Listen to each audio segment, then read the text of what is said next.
Salut Hugo, merci de prendre 5 minutes pour Free Enduro. Comment vas-tu aujourd'hui? Encore une belle journée sur le championnat de France? Ouais, écoute, ça va nickel, un peu mal au poignet parce que ça tape un peu ici à moi.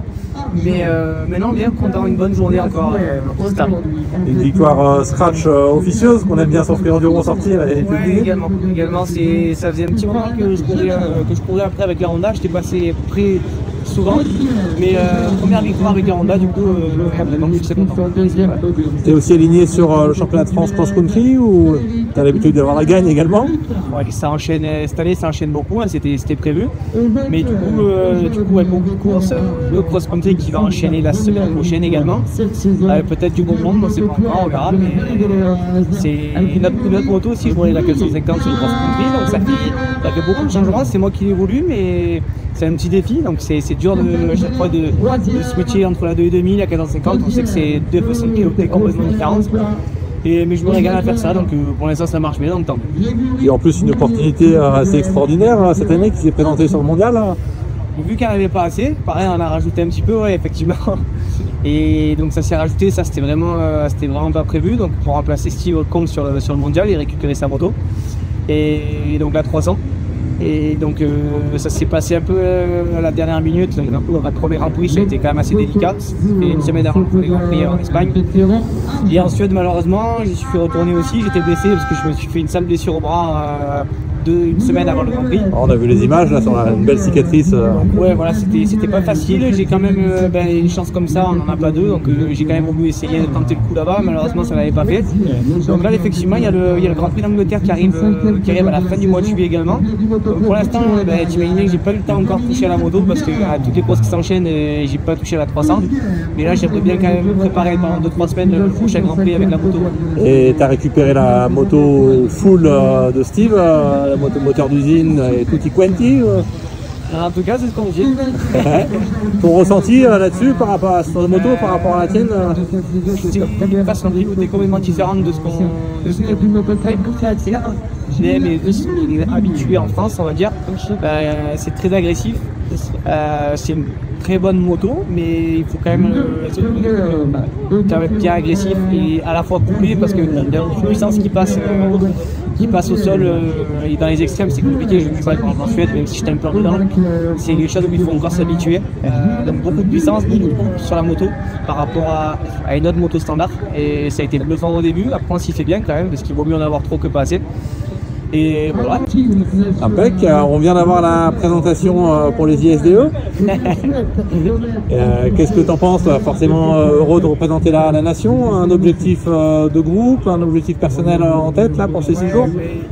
C'est une course qui me tient énormément à cœur, donc de retourner, remettre le titre en jeu, c'est forcément c'est du plus, et ça me retient pour ça. Après on savait que c'était un peu délicat cette année pour la sélection, on était plusieurs en liste, donc voilà, finalement ils ont décidé de refaire la même équipe que l'an passé, donc tant mieux, je suis content de repartir avec eux.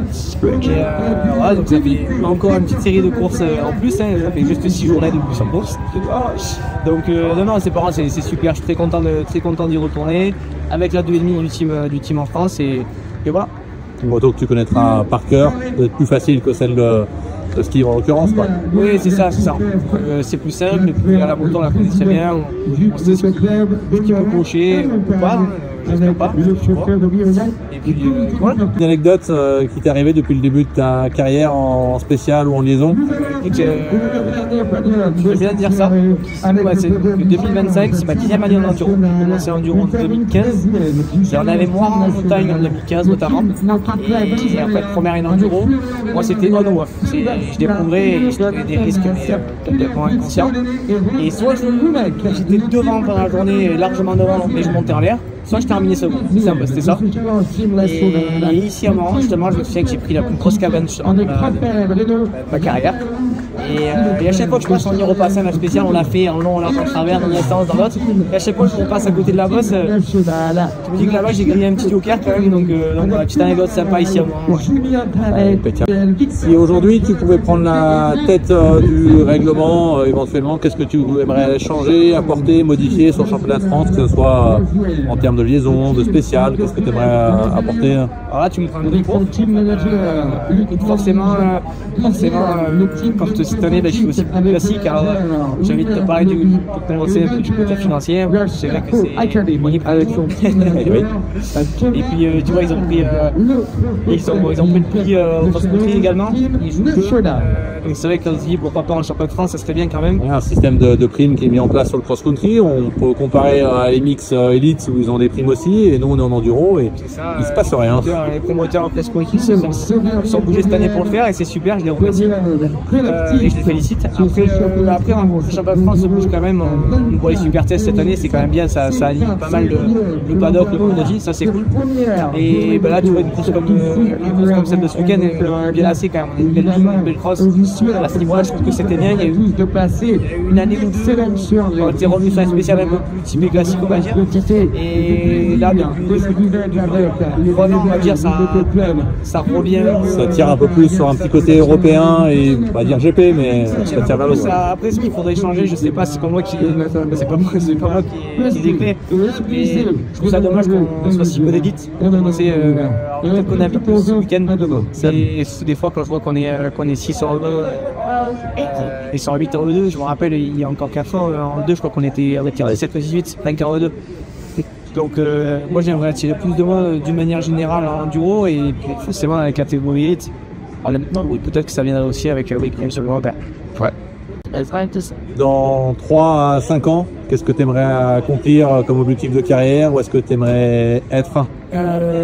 Écoute, on va être sincère. Là, j'arrive sur mes 30 ans.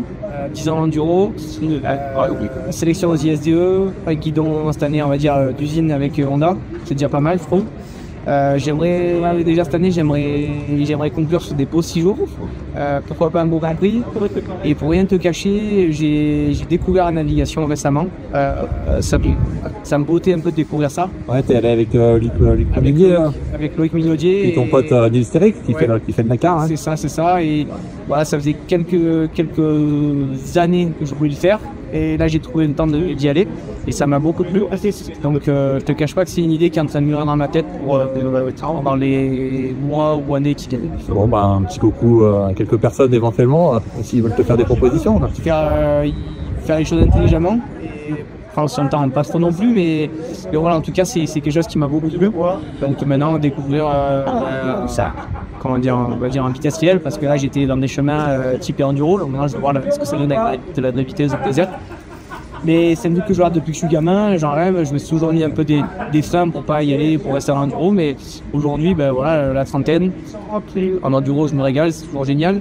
J'aimerais quand même gagner des classiques aussi, parce que je fais souvent en second avec les énergumènes qui viennent maintenant. Donc voilà, mais j'aimerais gagner quand même moins classique et terminer sur une bonne note en enduro et après y aller en paix. Quel est ton petit plaisir, ton kiff entre guillemets à côté de la moto? Qu'est-ce qui te fait vibrer là où tu prends du plaisir pour couper mentalement? Alors en ce moment, tu vois, quand t'enchaînes week-end ce week-end, en ce moment mon kiff c'est de me poser dans le canapé quand je rentre à la maison et m'éteindre pendant une journée. Ça c'est. Alors après, plus sérieusement, chez nous dans le sud, on a à cette période-là, la plage va bien passer, je pense à Rançon. Prendre un petit peu des vacances. J'aime beaucoup après tout ce qui est activité nautique. Je me suis mis au kitesurf l'an passé, donc c'est un truc qui me fait un peu kiffer maintenant. Donc là, j'espère pouvoir en faire un peu cet été, avoir les 6 jours. Et voilà, ça, le BMX. BMX, tu fais du bicross un peu à côté? J'en ai beaucoup fait, alors j'en fais un peu moins maintenant parce que je me suis quand même bien cassé les chevilles et les bras avec ça, donc je fais un peu plus attention. Mais ouais, j'en ai beaucoup fait. Donc c'était un truc qui me plaît toujours, j'en fais de temps en temps, mais calmement, on va check. Bon, super. Merci beaucoup d'avoir pris quelques instants précieux.